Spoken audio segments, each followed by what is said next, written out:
CBSE म्हणजे राज्याचा SSC board पूर्णतः बंद करण्याचा डाव. सुप्रिया सुळेंचा संताप. शिक्षण मंत्र्यांना पत्र.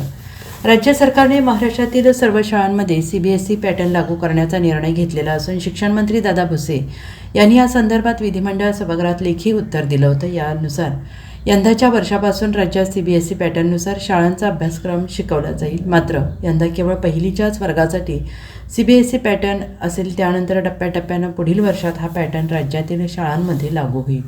मात्र सीबीएसई पॅटर्न घेतल्यानंतर शाळांना मराठी अनिवार्य असल्याचं मंत्री दादा भुसे यांनी स्पष्ट केलेलं आहे. मात्र राज्यातील शाळांमध्ये सीबीएसई पॅटर्न लागू करण्याला राष्ट्रवादी काँग्रेसच्या नेते आणि खासदार सुप्रिया सुळे यांनी थेट विरोध केला आहे.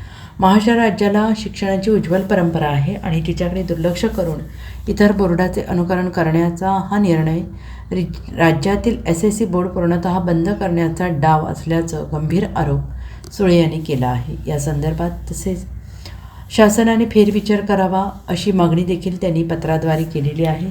महाराष्ट्र विधानसभेच्या अधिवेशनात शिक्षणमंत्री महोदयांनी राज्यात सीबीएसई पॅटर्न लागू करण्याची घोषणा केली.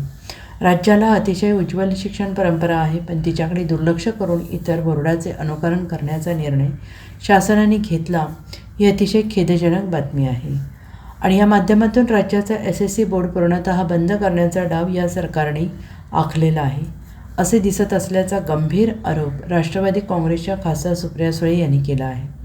संत सुधारक आणि शिक्षणाची उज्ज्वल परंपरा असणाऱ्या आपल्या महाराष्ट्राची ओळख या निर्णयामुळे पुसणार तर नाही ना, अशी शंका वाटते आहे. हा निर्णय अभिजात भाषा, मराठी संस्कृती आणि परंपरेला मारक ठरणार आहे. माझी राज्य सरकारला विनंती आहे की कृपया आपण या निर्णयाचा फेरविचार करावा अशी मागणी देखील सुप्रिया सुळे यांनी शिक्षण मंत्री दादा भुसे यांच्याकडे पत्राद्वारे केली आहे. Bureau report, SBN Marathi, Mumbai.